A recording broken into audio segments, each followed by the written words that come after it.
So আলহামদুলিল্লাহ, finally আমরা আমাদের ট্যুর প্ল্যান সাকসেস করতে রওনা দিছি। অনেক আসবো হবে না, এই যা হয় আর কি ট্যুর প্ল্যানগুলোতে।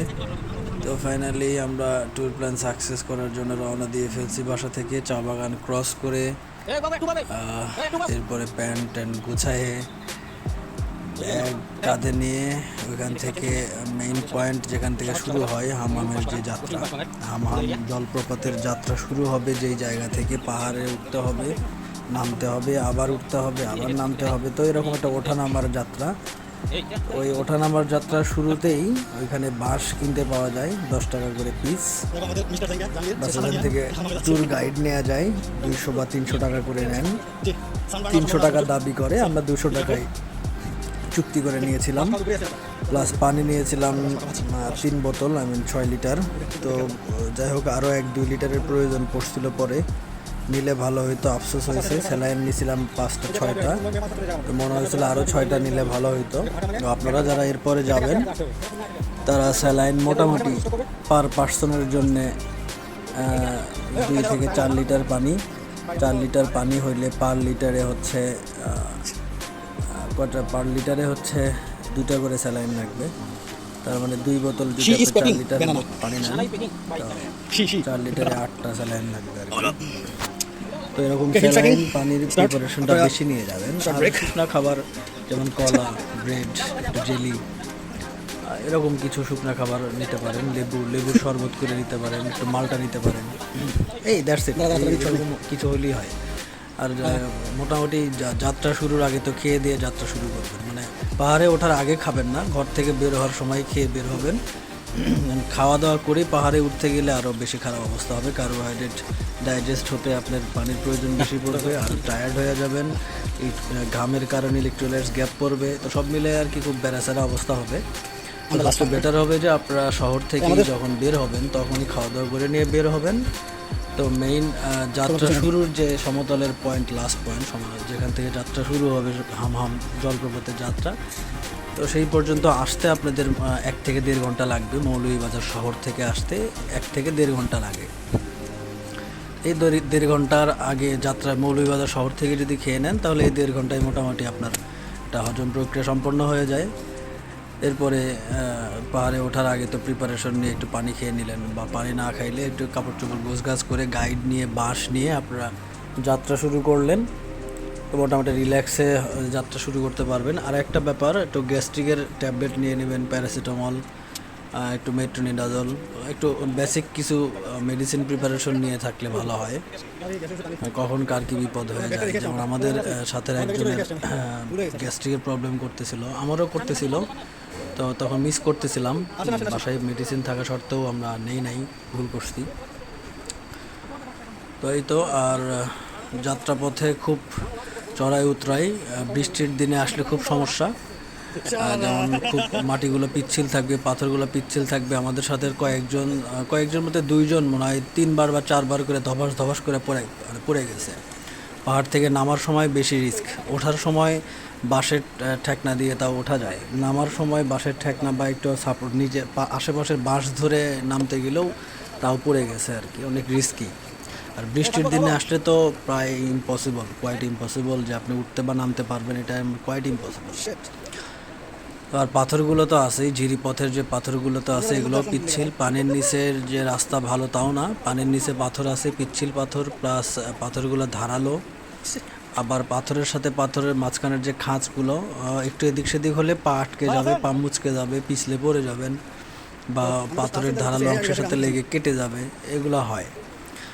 যাওয়ার সময় মানে হামহামে পৌঁছানোর সময় একটু পায়ে কম ব্যথা লাগলেও ফেরার সময় ব্যথা বেশি লাগে। অনেকক্ষণ পানিতে ভিজে থাকা হয়, পাতাটা নরম হয়ে যায়, বা যেই কারণেই হোক ফেরার পথে পা একটু সেন্সিটিভ থাকে, ফেরার পথে বেশি ব্যথা লাগে। আর ফেরার পথে একটু টায়ার্ডনেসটাও বেশিই থাকে, কারণ মোটামুটি 2.5 ঘন্টা হেঁটে আসতে হয়েছে। আসার পরে এখানে তো আধা ঘন্টা 1 ঘন্টা তো ঝর্ণার পানিতে ভেজা, সাঁতার কাটানো, এসব করা শেষে আবার ফিরতে হবে 2.5 ঘন্টার হাঁটা পথ। তো এটা খুব কঠিন একটা জার্নি।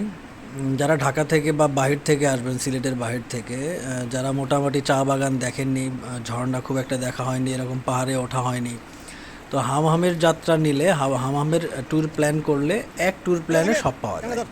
যেমন আপনি চা বাগানের সৌন্দর্য উপভোগ করতে পারবেন, এরপরে পাহাড়ের সৌন্দর্য উপভোগ করতে পারবেন, পাহাড় জঙ্গল, পাহাড়ে উঠলেন, পাহাড় থেকে নামলেন, ঝিরিপথের সৌন্দর্য দেখতে পারলেন, ঝিরিপথ দিয়ে হাঁটার একটা যে ফিলিংসটা নিতে পারলেন, প্লাস ঝিরিপথের একদম শেষ প্রান্তেই আমাদের কাঙ্ক্ষিত হামহাম ঝর্ণা।